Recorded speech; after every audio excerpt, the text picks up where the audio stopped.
Next collection మంచి customization outfit అండి. So మన దగ్గర మన వాళ్ళు మన యూనిట్లో కస్టమైజేషన్ చేసినటువంటి అవుట్ఫిట్ అనమాట. సో చక్కగా మనకి కలంకారీ ఫ్యాబ్రిక్లో అయితే ఉందన్నమాట. ఒకసారి గేరా చూడండి. సో ఫుల్ గేరా అయితే తీసుకోవడం జరిగింది. ఫుల్ లైనింగ్ ఫుల్ గేరాస్ తీసుకుంటాము. మనమే కదా కస్టమైజేషన్ చేసుకుంది, మన యూనిట్లో మన చేతిలో పని అనమాట. సో ఇది వచ్చేసి మనకి కట్ వర్క్ ఉంటుంది. సో ఇక్కడ మనకి ప్రిన్సెస్ కట్ తీసుకున్నాము. నిజానికి మీరు అబ్జర్వ్ చేసుకున్నట్టయితే మన దగ్గర ఏవైతే అవుట్ఫిట్ స్టిచ్ చేస్తున్నామో వాటికి హెవీ డిజైన్స్ పెడుతున్నాము.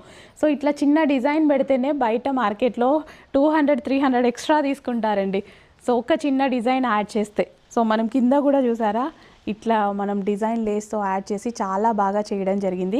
లాంగ్ ఫ్రాక్ అనమాట, కస్టమైజేషన్ లాంగ్ ఫ్రాక్. మీకు కస్టమైజేషన్ గురించి చెప్పాల్సిన అవసరం లేదు. ఎక్కువ డేస్ వస్తున్నాయి, ఎక్కువ డేస్ మనకి ఆగుతాయి, చక్కగా పార్టీ వేర్ ఉంటాయంటే అది కస్టమైజేషన్. బొటిక్లో మీరు ఎలాగైతే కస్టమైజేషన్ చేయించుకుంటారో అదే విధంగా అదే ఫినిషింగ్తో మేము చేసి ఇస్తున్నాము, కానీ హోల్సేల్ ప్రైస్లో ఇస్తున్నాము. సో ఓన్లీ మీకు ఈ ఫ్రాక్కి ఎంత ప్రైజింగ్ తీసుకుంటారు? ఆల్మోస్ట్ 1500-1600 తీసుకుంటారు రెగ్యులర్ బొటిక్స్లోనే. సో ఇలా కట్ వర్క్స్, ఇలా ప్రిన్సెస్ కట్టు, ఇలా మనకి వెయ్యాలి, హ్యాండ్స్ ఇట్లా ఉండాలి అన్నీ అంటే చాలా కాస్ట్ అవుతాయి. సో ఈ ప్రైజింగ్ చూడండి, హోల్సేల్ ప్రైజింగ్లో అయితే ఇవ్వబోతున్నా.